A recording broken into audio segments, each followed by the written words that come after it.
नमस्कार, मेरो नाम सरज शर्मा। यहाँहरूलाई बेरोजगार रियल एस्टेट कम्पनीमा स्वागत छ। आज हामीले तपाईँहरूको लागि बेरोजगार रियल एस्टेट कम्पनीले एउटा आलिसान बङ्गलो तपाईँहरूको लागि लिएर आइसकेको छ।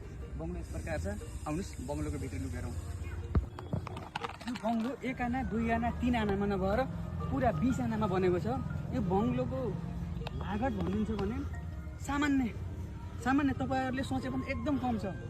1 करोड पनि होइन, 2 करोड पनि होइन, 3 करोड पनि होइन, 4 करोड। यो बङ्गलोको मूल्य जम्मा 50 करोड छ।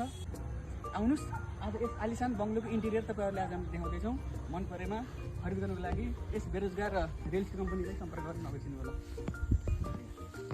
यस आलिसान बङ्गलोको पहिलो खुड्किलो यहाँबाट सुरु हुन्छ। आज तपाईँहरूलाई यहाँबाट लिएर यस आलिसान बङ्गलोको सम्पूर्ण विस्तृत जानकारी दिन गइरहेको छौँ। कृपया हामीलाई अन्त्यसम्म हेरेर साथ दिनु होला। ल हेर्नुहोस् यो आलिसान बङ्गलो सालको काठबाट बनेको, सालको पिल्लर ढलान भन्नु होला तपाईँले, होइन ढलान पुरै सालको हो। यो 1 नम्बर सालको, यो पदमपुरको जङ्गलमा भएको 1 नम्बर थाङखोलाबाट ल्याएको साल हो।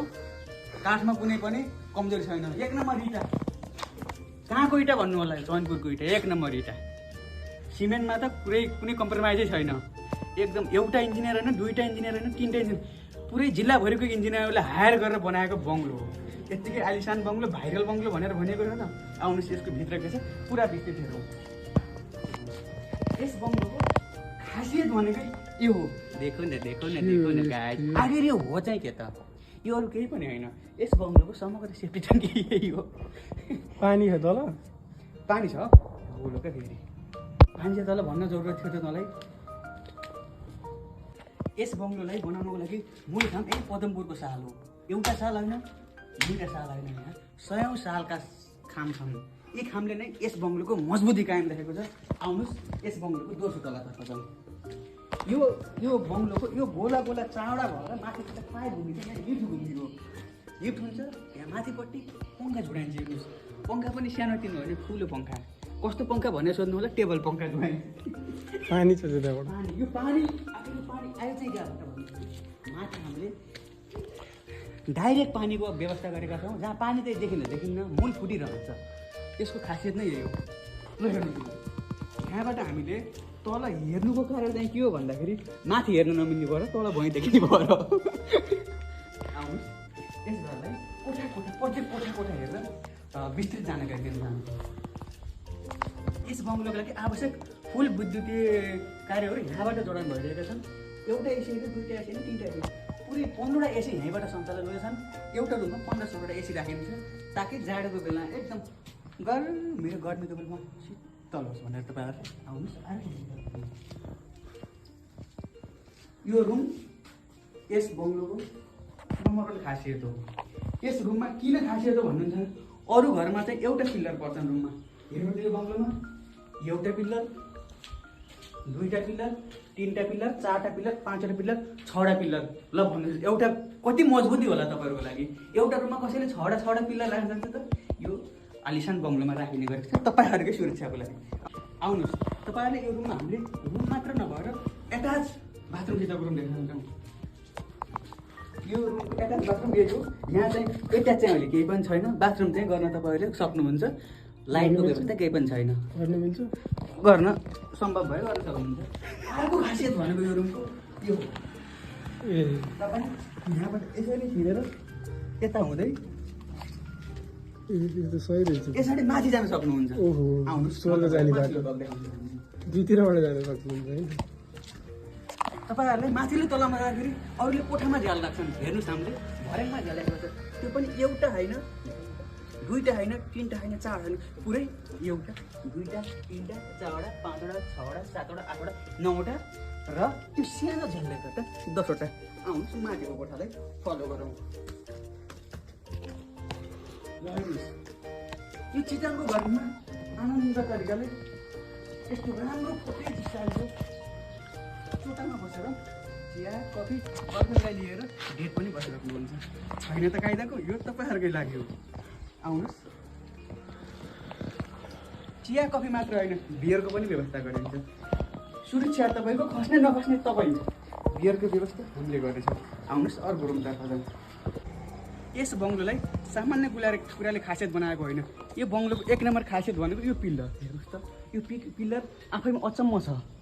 यो 7औं अजुबामा 8औं अजुबा यो पिल्लर हो। रेलिङ रहन्छ भयो।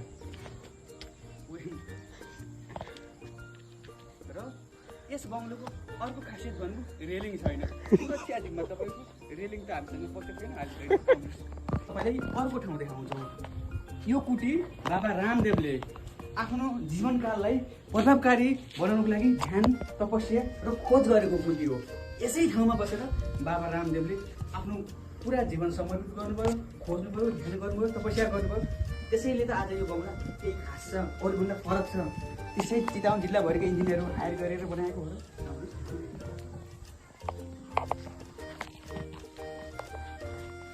ल हेर्नुहोस् यो सिँढी 1 ठाउँबाट होइन, 2 ठाउँबाट होइन, 3 ठाउँबाट होइन, 4 ठाउँबाट तपाईँहरूले माथि आउन सहज होस् भनेर सिँढीको व्यवस्था गरिएको छ, जसले तपाईँको जीवन सरल, सहज र अझ सुलभ र प्रभावकारी बनाउन एकदम सहज गर्छ। आउनुहोस् माथि ल्याउनु पर्छ। यो ठेकेदारको नाम चाहिँ के होला सर? ठेकेदारको नाम भन्दा पनि काममा जानुहोस्। आखिर कामै त हो सबै देखाउने, सबै चिनाउने। कामलाई हेरौँ। ल हेर्नुहोस्, तपाईँहरूकै सुरक्षाको लागि यो बनाइएको छ। यसले तपाईँहरू यसरी आएर केही गर्न सक्यो भने यसो बसेर तल हेर्न सक्नुहुन्छ। तल हेर्दा के देख्नुहुन्छ? गोलो देख्नुहुन्छ। त्यो गोलो नै यसको प्रमुख आकर्षणको केन्द्र हो। आउनुहोस् अन्य कुरालाई एक्सप्लोर गरौँ, हेरौँ। आँखी झ्याल भन्ने तपाईँलाई थाहा छ कि छैन? पहाडका घरहरूमा सानो सानो पालसितको घर हुन्थ्यो। त्यो घरले त्यो घरको प्रभावकारिता अझ बढाउने गर्थ्यो। आउनुहोस् आँखी झ्याल हेरौँ। यो आँखी झ्याल मात्र होइन, यो पुरा पदमपुर दृश्य देखाउने एक केन्द्र हो। यहाँबाट पुरा पदमपुरको दृश्य देख्न सकिन्छ। यहाँबाट यता होइन त कायदा। आउनुहोस् अर्को क्षेत्र तपाईँहरूकै लागि भनेर यस बेरोजगार रियल एस्टेट कम्पनीले ल्याएको यो बङ्गलोको अर्को खासियत। आउनुहोस्, गर्मी छोड्नको लागि दिउँसो त सकिँदैन, रातिको बेलामा अवश्य सकिन्छ। घरमा गर्मी भयो भने यहीँ आएर बिस्तार लाउन सक्नुहुन्छ, 0 कस्ट। सेफ्टीको लागि के छ? सेफ्टीको लागि हामीसँग यो केही पनि छैन। सेफ्टी आफै अप्नाउने हो। यसरी बसेर यो ठाउँमा बसेर एउटा न 2टा बोयफ्रेन्ड अनि गर्लफ्रेन्ड मजाले गफ गर्दै चिसो पानी खान सक्नुहुन्छ। किनभने आफै लिएर आउने पानी पनि कन्टेनरको व्यवस्था हामीले गर्न सकिँदैन। र अर्को खासियतको कुरो भनेको माथि हेर्नुहोस्, यो पाल एकदम यस भाइरल घर अथवा यस आलिसान बङ्गलोको प्रथम प्राथमिकता रहेको छ। यो झ्यालबाट चिसो हावा भित्र छिर्छ र यस बङ्गलोलाई अझ शीतल ठन्डा बनाउँछ। यहाँभन्दा माथि जाने यस बेरोजगार रियल एस्टेट कम्पनीको कुनै पनि स्रोत साधन नभएको, भर्याङको व्यवस्था नभएको हुनाले यतिसम्म तपाईँहरूले एक्सप्लोर गर्न पायौँ। धन्यवाद। अर्को बङ्गलो लिएर चाँडै आउनेछौँ। यति बेलाको लागि टाटा बाई बाई। यो आलिसान बङ्गलो तपाईँहरूले पूर्ण रूपमा देखिसक्नु भएको छ।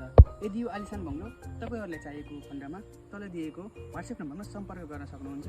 उही तपाईँहरूको प्यारो हो। बेरोजगार रियल एस्टेट कम्पनीमा सम्पर्क गर्नुहोला। नमस्कार।